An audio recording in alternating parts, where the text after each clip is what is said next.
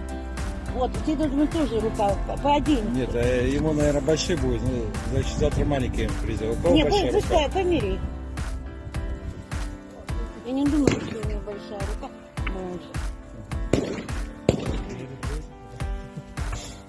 और फिर इसमें से ये कन्हैया यादव हैं या दूसरे हो जाते हैं शहीद।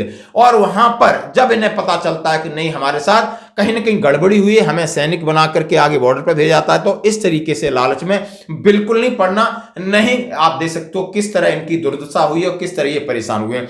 और दोस्तों अंत में बात करूंगा, 2 जवान हुए शहीद। हाँ जी दोस्तों, मैं बात करूंगा जवान हरि कृष्णा की और संजय गुर्जर। हरि कृष्णा 26 साल, जाट रेजिमेंट के थे दोस्तों। लेह लद्दाख में यानी 25वें जन्मदिन पर बंदा शहीद हो जाता है, यानी मौसम की मार, ब्रेन हैमरेज। हाँ जी दोस्तों, ऐसी सर्दी में जब आप ड्यूटी करते हो। दूसरा 29 साल के संजय गुर्जर, और ये आप समझ सकते हो झुंझुनू के रहने वाले थे, वो हनुमानगढ़ राजस्थान के रहने वाले थे, और इनका भी ब्रेन हेमरेज से ये ईस्टर्न सेक्टर में तैनात थे। हम अपने चैनल की तरफ से दोनों को श्रद्धांजलि देते हैं। आज की खबरों में इतना ही, बने रही हमारे साथ, धन्यवाद।